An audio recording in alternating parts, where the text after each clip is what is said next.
Hello friend, welcome to my YouTube channel Only Chemistry. Please like, subscribe and press bell icon of the channel. पहा पाठीमागच्या व्हिडिओमध्ये आपण boiling point elevation असेल ते elevation पाहिलं. त्याच्या आधीच्या व्हिडिओमध्ये लोअरिंग ऑफ वेपर प्रेशर पाहिलं. आता आपण पाहणार आहे depression of freezing point. Freezing point depression म्हणजे काय हे आपल्याला या व्हिडिओमध्ये आता पाहायचं आहे. तर सुरुवातीला अगदी आपण पाहूया फ्रीजिंग पॉइंट. फ्रीजिंग पॉइंट म्हणजे काय?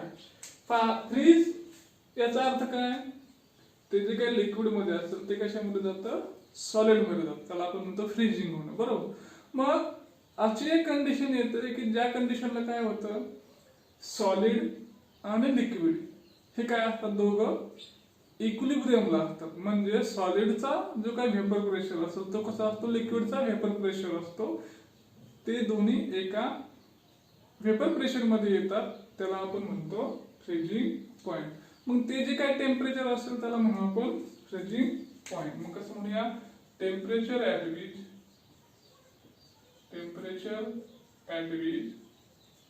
Solid and liquid are in equilibrium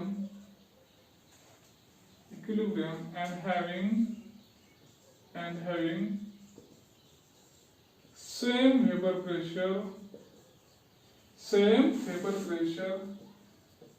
is called freezing point. त्याला काय म्हणतो आपण? फ्रीजिंग पॉइंट म्हणतो. आता तो फ्रीजिंग पॉइंट काय करायचा आहे आपल्याला, तर डिप्रेशन करायचं त्याच्यामध्ये, म्हणजे कमी करायचं आहे. तो काय करायचा आहे आपल्याला? कमी करायचा आहे. मग पहा, आपण लोअरिंग ऑफ वेपर प्रेशर पाहिलं होतं. पहा, लोअरिंग ऑफ वेपर प्रेशर याच्यामध्ये काय पाहिलं होतं आपण, की जो काय आपला प्युअर सॉल्व्हंट असेल, या प्युअर सॉल्व्हंट मध्ये काय केलं आपण, तर याच्यामध्ये काय केलं, एक नॉन व्होलॅटाईल सोल्यूट ऍड केला. नॉन व्होलॅटाईल सोल्यूट ऍड केला आणि याचा जो काही वेपर प्रेशर असेल तो काय झाला, याचा कमी झाला, लोअरिंग झाला. तसं इथे याचा काय करायचं आपल्याला, फ्रीजिंग पॉइंट आपल्याला कमी करायचा आहे, लोअर करायचा आहे. तो कसा करूया आपण मग, तर याप्रमाणे आपण इथं पण घेऊया. पहा काय म्हणूया, depression in freezing point. Pure solvent असेल, या प्युअर सॉल्व्हंट मध्ये काय केलं आपण, नॉन व्होलॅटाईल सोल्यूट त्या ठिकाणी ऍड केलं आणि काय झालं, तो त्याचा जो काय फ्रीजिंग पॉइंट असेल तो काय झाला, त्याचा लोअर्ड झाला. याला म्हणूया आपण लोअरिंग किंवा डिप्रेशन इन फ्रीजिंग पॉइंट किंवा लोअरिंग इन फ्रीजिंग पॉइंट. अशा प्रकारे हे आपल्याला सांगता येईल. पहा, जसं की आपण कन्सिडर करूया T0F. आता असेल, आपण असं केलं कशाला, याला कसं केलं, फ्रीजिंग पॉइंटच्या वेळेस आपण असं कन्सिडर करूया T0F is the freezing point of pure solvent, and TF is the freezing point of solution of non volatile solute असेल. आता काय शोधायचं आहे आपल्याला, तर डिप्रेशन झालेलं म्हणजे कमी झालेलं शोधायचं आहे. कमी होतोय तो म्हणजेच delta TF, depression in freezing point, is equal to T0F minus TF. हा जो काय डिफरन्स असेल त्याला म्हणूया आपण depression in freezing point.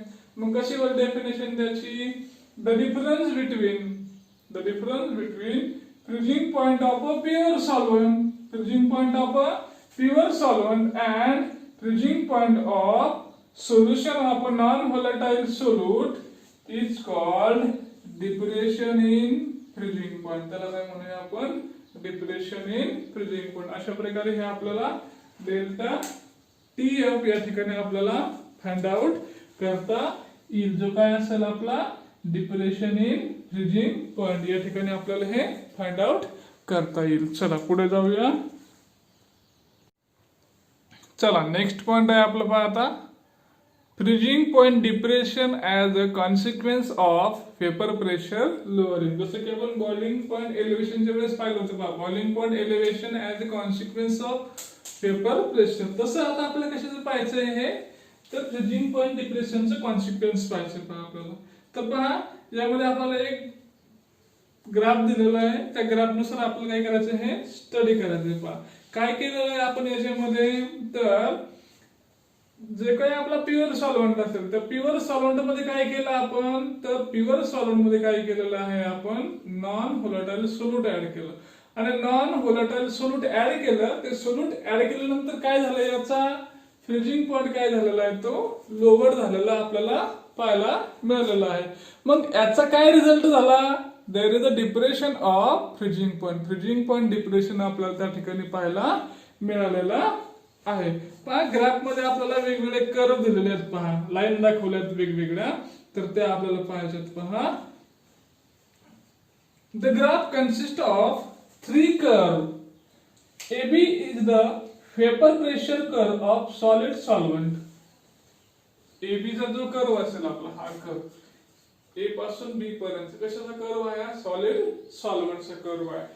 CD is the curve of liquid solvent. CD कशाचा कर्व आहे, लिक्विड सॉल्व्हंटचा curve. and EF is the curve for the solution. तो सोल्युशनचा कर्व त्या ठिकाणी दिलेला आहे. इकडे आपण घेतलेला आहे वेपर प्रेशर, इकडे आहे टेम्परेचर.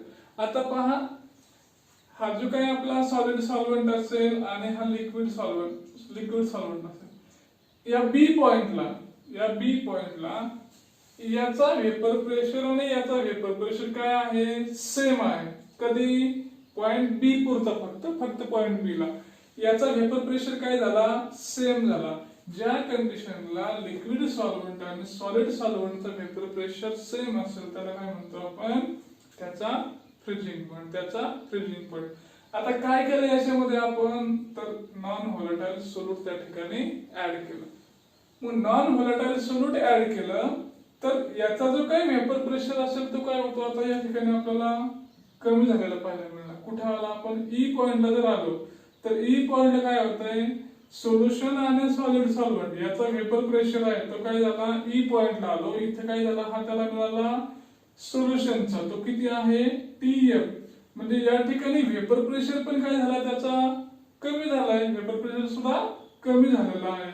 आणि या दोघांमधला जो डिफरन्स असेल कशातला, T0F किंवा T0F मायनस TF, याला काय म्हणतो आपण, डिप्रेशन इन फ्रीजिंग पॉइंट. अशा प्रकारे हे आपल्याला सांगता येईल. पहा आपण डिटेल्स मध्ये पाहूया. It is clear from the figure that freezing point of solution is lower than that of pure solvent. It is obvious because the vapor pressure curve of solution lies below the solvent. मग तो जो काही कमी झाला, काय झाला कमी, आपला डिप्रेशन झालं फ्रीजिंग पॉइंट मध्ये. कशामुळे झालं, की जो काही कर्व आपल्याला मिळालेला आहे तो कर्व कुठे आहे, आपल्या सॉल्व्हंटच्या कर्वच्या कसा आहे, तो खाली कर्व मिळाला आहे. म्हणजे याची व्हॅल्यू निश्चितपणे कमी या ठिकाणी आपल्याला पाहायला मिळालेलं आहे. Why freezing point of solvent is lowered by dissolving non-volatile solute? At the freezing point, pure liquid, the attractive forces among molecule are large. म्हणजे ज्यावेळेस तो प्युअर असेल त्याच्यामध्ये काय असतात, फोर्सेस लार्ज असतात. And enough to cause the change in phase from liquid to solid. त्याला जास्त फोर्सेस त्या ठिकाणी मिळतात म्हणून काय होतं, तो फेज चेंजच्या ठिकाणी होतो. In a solution, the solvent molecule are separated from each other. आता सॉल्व्हंट सोल्युशन मध्ये जर गेलो तर त्याच्यामध्ये काय आपला सोल्यूट पण आहे त्याच्यामध्ये ऍड, म्हणजे सॉल्व्हंट मॉलिक्यूल काय होतात, एकमेकांपासून सेपरेट झालेले पाहायला मिळतात. The separation of solvent molecule in the solution is more than in the pure solvent. मग याचं जे काय सेपरेशन असेल ते सेपरेशन काय आहे आपल्याला आता जास्त आहे, कशापेक्षा, सॉल्व्हंट पेक्षा जास्त आहे. This result in decreasing the attractive forces between solvent molecule. आणि याच्यामुळे काय होतं, सॉल्व्हंट मॉलिक्यूल मध्ये जे काय अट्रॅक्शन असेल ते अट्रॅक्शन कमी होतं. Consequently, the temperature of solution is lowered below the freezing point of solution and cause the phase change. मग असं एक कंडिशन येते की या कंडिशनला काय होतं, त्याच्यामधलं अट्रॅक्टिव्ह फोर्स लांब होतं आणि टेम्परेचर त्याचं कमी होतं आणि टेम्परेचर कमी झालं ते किती झालं, TF पर्यंत कमी झालं आणि हा काय झाला सोल्युशनचा फ्रीजिंग पॉइंट. आणि मग या दोघांमध्ये जो फरक असेल त्या फरकाला आपण काय म्हणतो, फ्रीजिंग पॉइंट डिप्रेशन म्हणतो. इथे कसं होतं, डिस्टन्स कमी असतं म्हणजे याच्यामध्ये जे काय अट्रॅक्टिव्ह फोर्स आहे ते जास्त आहे. इथे काय झालं, याच्यामध्ये सोल्यूट तयार झाला, काही त्याचा सरफेस एरिया त्यानं ऍक्वायर केला म्हणजे दोघांमध्ये काय झालं, तिसरा मॉलिक्यूल ऍड झाला असेल. मग यातलं जे काय अट्रॅक्शन असेल ते सोल्युशन मध्ये कमी होतं आणि त्याचा फ्रीजिंग पॉइंट काय होतो, कमी होतो. अशा प्रकारे हे कॉन्सिक्वेन्स ऑफ वेपर प्रेशर आपल्या ठिकाणी सांगता येईल. अशा प्रकारे हे आपल्याला घेतले. चला पुढच्या पॉइंट कडे जाऊया. नेक्स्ट पॉइंट आहे आपला मग आता freezing point depression and concentration of solute. Freezing point depression and concentration of solute. चला नेक्स्ट आहे पहा आपलं freezing point depression and concentration of solute. Freezing point depression आणि कॉन्सन्ट्रेशन ऑफ सोल्यूट म्हणजे मोलॅलिटीचा काय संबंध आहे आपल्याला ते पाहायचे. The freezing point depression delta TF is directly proportional to the molality of the solution. आपण जसं की पाहिलं एलिव्हेशन ऑफ बॉइलिंग पॉइंट मध्ये कसं पाहिलं त्याच्यामध्ये की त्याच्यामध्ये मोलॅलिटी असेल m असेल ते कसं असतं डायरेक्टली प्रपोर्शनल असतं. इथे सुद्धा काय आहे ते डायरेक्टली प्रपोर्शनल आहे. डेफिनेशन आपण पाठीमागे पाहिलेलं आहे मोलॅलिटीचे काय, number of moles of solute in 1 kg of solvent त्याला म्हणतो आपण मोलॅलिटी म्हणतो. Thus delta TF depression of freezing point proportional to small m molality or delta TF equal to KF into m. त्याला नंबर 1 दिला. आता याच्यामध्ये काय काय, delta TF is a freezing point depression. Delta TF काय आहे आपला फ्रीजिंग पॉइंट डिप्रेशन आहे. m काय आहे मोलॅलिटी ऑफ सोल्युशन आणि KF काय आहे प्रोपोर्शनॅलिटी कॉन्स्टंट किंवा त्याला दुसरं नाव आहे पहा क्रायोस्कोपिक कॉन्स्टंट. क्रायोस्कोपिक कॉन्स्टंट अशा त्याच्या values. If m is equal to 1, आता m म्हणजे मोलॅलिटी काय असेल 1 असेल, then delta TF equal to KF. Delta TF बरोबर काय आलं KF आलं. KF काय आहे हा कॉन्स्टंट, त्याची व्हॅल्यू कॉन्स्टंट असेल. मग काय होईल डेफिनेशन KF ची, cryoscopic constant is defined as when the depression in freezing point produce when 1 molar solution of a non-volatile solute. एक मोलर नॉन व्होलाटाईल सोल्यूट असेल त्याचं जे काही सोल्युशन असेल त्या सोल्युशन मध्ये काय झालं डिप्रेशन ऑफ फ्रीजिंग पॉइंट झालं तर त्याची व्हॅल्यू किती येईल, डेल्टा TF बरोबर KF एवढी त्याची काय येईल व्हॅल्यू येईल. जसे की आपण पहा काय केलं तर एलिव्हेशन ऑफ बॉइलिंग पॉइंट्स वेळेस त्याचे युनिट शोधले होते तसं येतं आता युनिट फॉर KF आपल्याला शोधायचे. काय येईल delta TF equal to KF into m. आता KF साठी घ्यायचं therefore KF equal to delta TF upon m.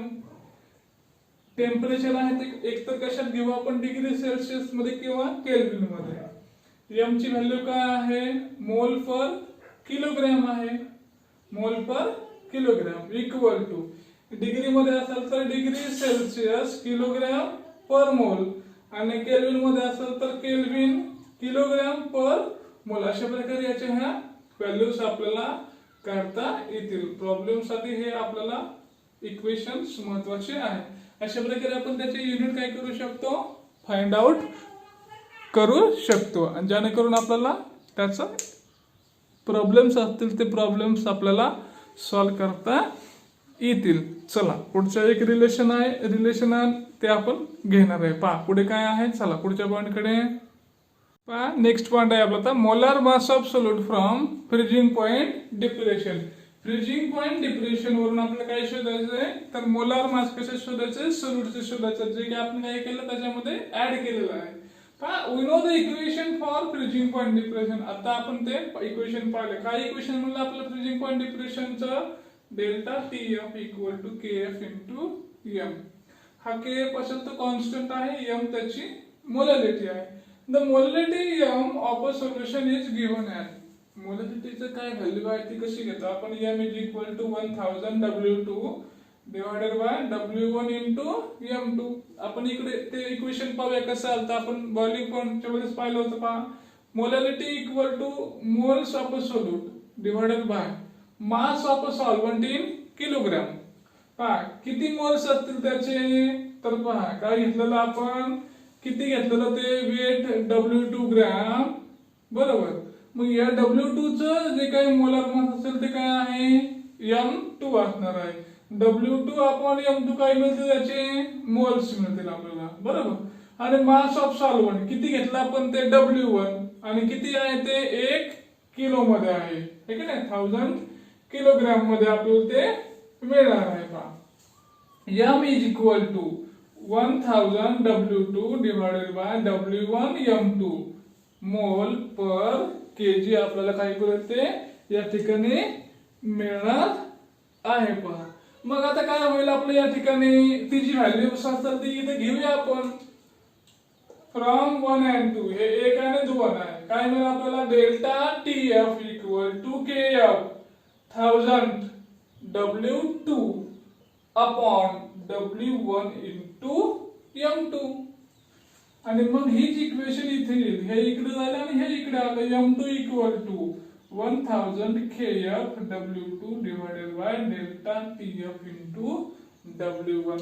By knowing all these quantities, any one unknown quantities or any one unknown values can be calculated, and we got the equation for molar mass of solute. Molar mass of solute साठी आपल्याला हे equation या ठिकाणी मिळालेलं आहे.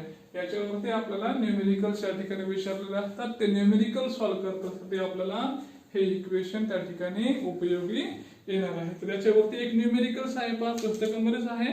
ते numericals आपण या ठिकाणी एक घेऊया. बाकी न्यूमेरिकल्स असतील तर तुम्ही त्याचा सराव करा. चला पुढे जाऊया. न्यूमेरिकल्स या ठिकाणी आपण आता हे घेणार आहे. रिलेशन लक्षात आलं का, मोलॅलिटीची M ची व्हॅल्यू असेल ती आपण कॅल्क्युलेट करतो, जी की आपण एलिव्हेशन ऑफ बॉइलिंग पॉइंटच्या वेळेस सुद्धा काय केलेलं आहे, फाइंड आउट केलेलं आहे. अगदी सेम व्हॅल्यूज आहे त्या ठिकाणी पुटअप करायची आपल्याला. फक्त एकच चेंज आहे त्याच्यामध्ये, फक्त मोलॅलिटीची व्हॅल्यू भरायची. Delta TB equal to KB into M असं आहे. आणि या ठिकाणी काय आहे, delta TF equal to KF into M आहे. म्हणजे त्याच्यामध्ये अगदी थोडस चेंज आहे, फक्त त्याला बदल केलेला आहे तेवढं लक्षात ठेवा. इक्वेशन तुम्हाला सॉल्व्ह करता येईल. M2 ची व्हॅल्यू आपल्याला मिळेल. चला पुढे जाऊया न्यूमेरिकल्स कडे. पाय न्यूमेरिकल्स आहे आता. काय दिलं याच्यामध्ये, 1.02 ग्रॅम ऑफ युरिया पेन dissolve in 98.5 gram of certain solvent decrease its freezing point by 0.211 kelvin. त्याचे सगळ्या व्हॅल्यू दिलेल्या आहेत. इथपर्यंत एक झालं. 1.609 ग्रॅम ऑफ अननोन कंपाऊंड. आता हे एक अननोन कंपाऊंड आहे. फेन dissolve in 86 gram of same solvent. 86 gram of same solvent मध्ये, ते म्हणजे हाचा जो सॉल्व्हेंट असेल त्याच सॉल्व्हेंट मध्ये हे डिझॉल्व केलं. Difference the freezing point by 0.34 kelvin. कितीने कमी झाला तो, 0.34 केल्विन ने कमी झाला. Calculate the molar mass of unknown compound. हे जे काही अननोन कंपाऊंड असेल याचं मोलार मास आपल्याला शोधायचं. Molar mass of urea 60 gram per मोल. म्हणजे कंपॅरिझन दिलेले आहे आपल्याला.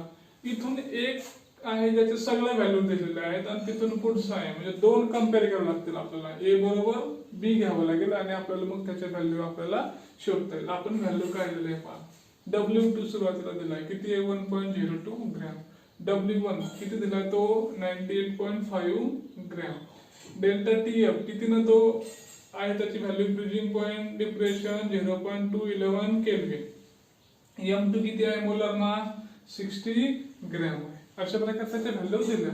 आता त्याला जोडून दुसरं घेऊया आपण. W2 डॅश आहे हा अननोन. किती अननोन ऍड केला आपण, तर पहा 1.609. W1 किती दिला, W1 86 ग्रॅम दिलेला. डेल्टा TF किती दिला आपल्याला, 0.34 केल्विन दिला. आणि M2 डॅश आपल्याला शोधायचे. पहा तर काय केलं, याच्या व्हॅल्यू आपण सुरुवातीला भरूया. पहा दोन इक्वेशन केलेले आहे. 1000 KF equal to M2. Equation change केलं आपल्या सोयीनुसार.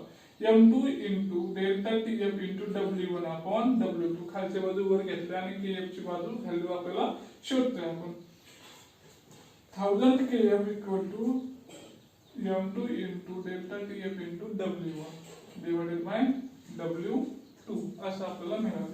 किंवा दुसरं इक्वेशन कसं होईल परत 1000 kf m2 dash into delta TF dash into w1 dash upon w2 असे दोन इक्वेशन आपल्याला मिळाले. तर काय करूया आपण पहिलं जे इक्वेशन असेल आपलं ते पहा कसं येईल. आता व्हॅल्यू भरले आपण किती आहे m2 ची व्हॅल्यू 60 ग्रॅम पर मोल आहे. डेल्टा टीएफ किती आहे 0.211 केल्विन आहे आणि w किती आहे w2 ची व्हॅल्यू w1 ची व्हॅल्यू आपल्याकडे 98.5 ग्रॅम आहे. त्याला डिवाइडेड बाय सोल्यूट आपला किती 1.02 ग्रॅम.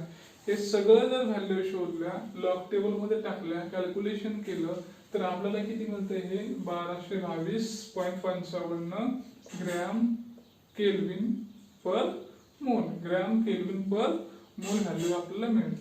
तर सगळे व्हॅल्यू दिले होते. आता इथे सेकंड कडे यात फक्त m2 डॅश नाही आपल्याकडे बाकी सगळं आहे.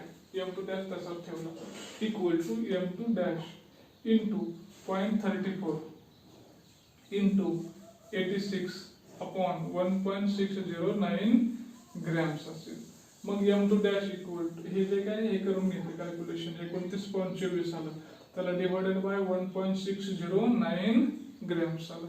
आता कंपॅरिझन केली मग आपण आता हे किती आलं आपलं 22.55 कशामध्ये आलं हे मग आपलं आता हे ग्रॅम केल्विन पर मोल मध्ये आली व्हॅल्यू ही equal to m2 dash into 29.24 upon 1.609.